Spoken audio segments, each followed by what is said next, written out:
Yes, golf memberships across the country have been in steep decline for the past 20 years, but there's been quite a dramatic reversal in this trend over the last year. In fact, participation in golf increased by more than 30% in 2020. Not memberships, but people using driving ranges or anyone just having a hit at a public golf course.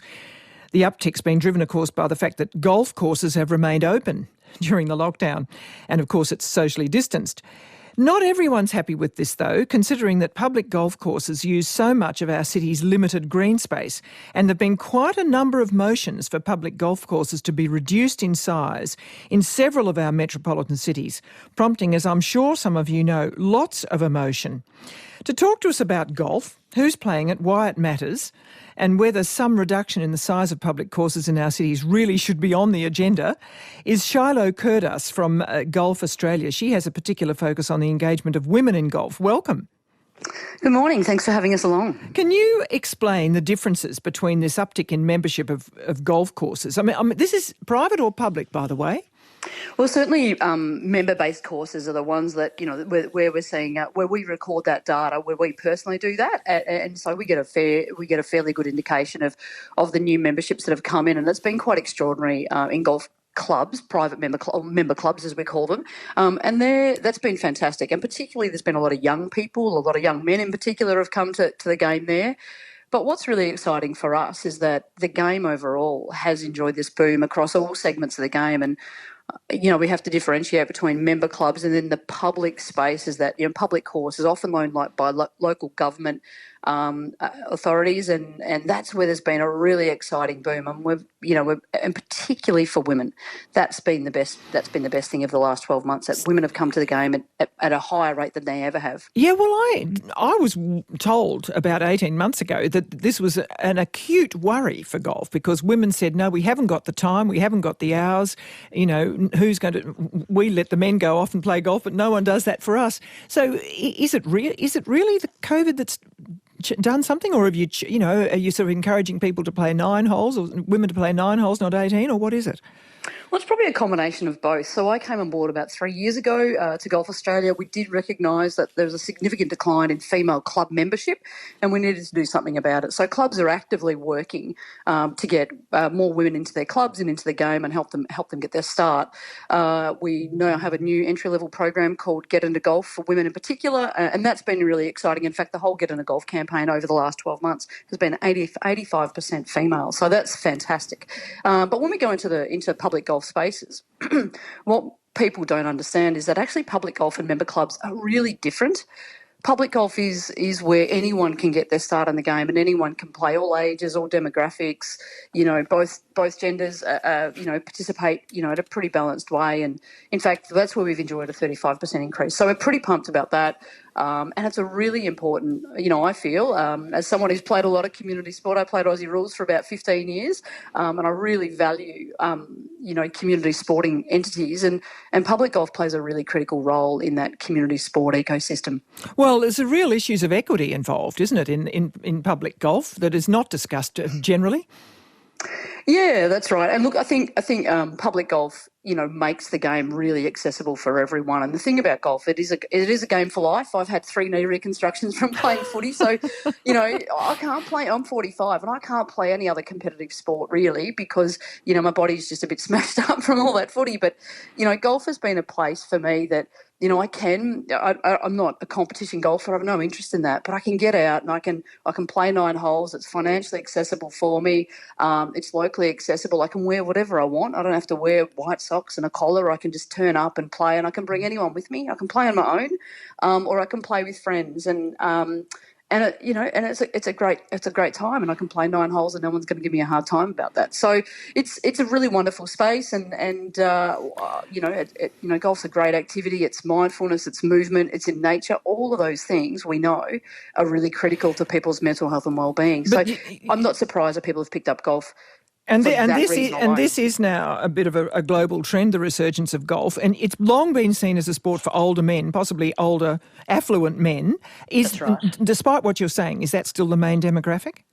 No, it's not at all. In fact, what we know is that our member-based clubs, or our members in golf clubs, actually the minority of the sport. To be honest, we had in the last 12 months, we've had 865,000 Australians have played a round of golf, but aren't a club member. Whereas you look at club memberships, for 380,000. So the public golfers.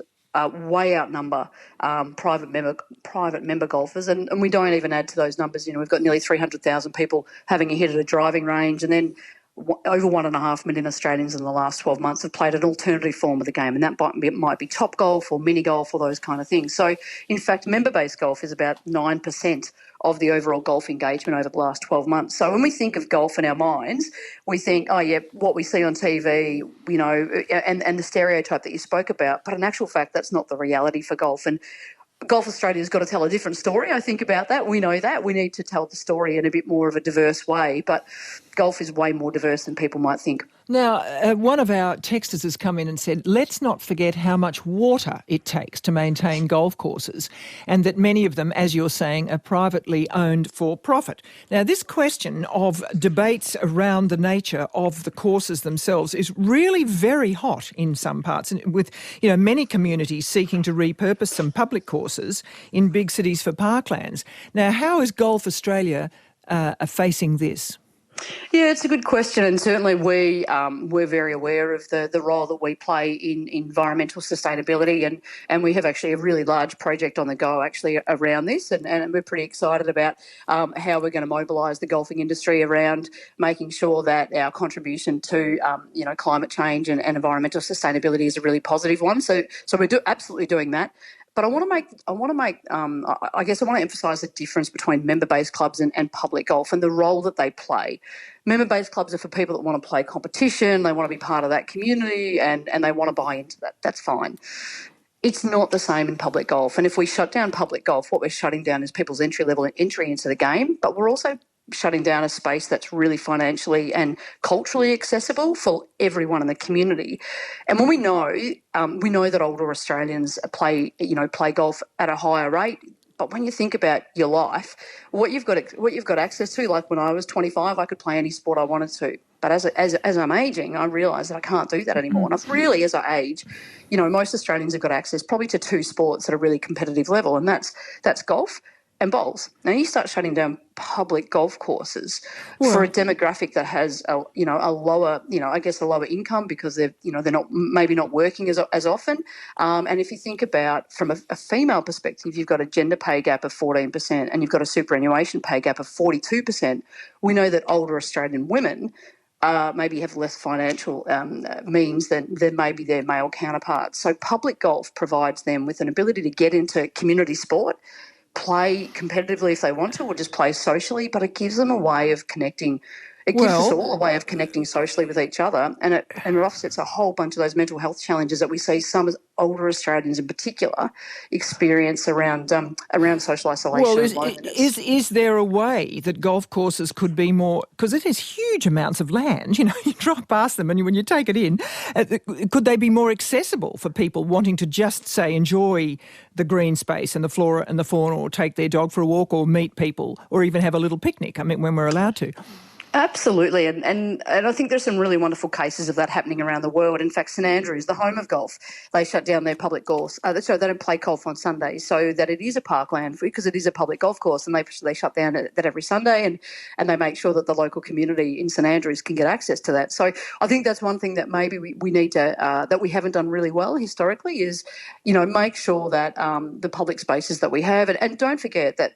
The public golf courses are public parkland. That is what people can access that, but they've got to be playing golf to do that. Now, can the management of those facilities, can they, provide a more diverse service and offering for the local community? They're probably, absolutely they could. And we are all for, our golf courses certainly serving the needs of their local people. It is interesting. We don't want to shut down golf. A lot of Victorians particularly hitting their text line saying golf courses have been shut down in Victoria during COVID, and quite a lot of people, even golfers, wrestling with this issue about environmental sustainability. So, you've got a minute now. That is obviously a very important thing for Golf Australia to tackle.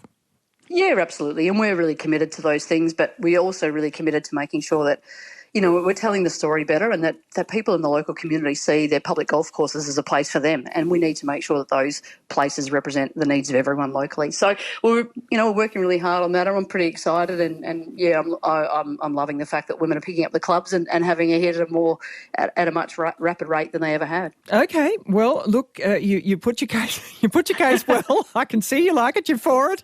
Charlo, thank you very much for joining us. Terrific. Thanks for having us along. Charlo Curtis from Golf Australia. And yes, it's quite interesting to see how a lot of you are wrestling with this.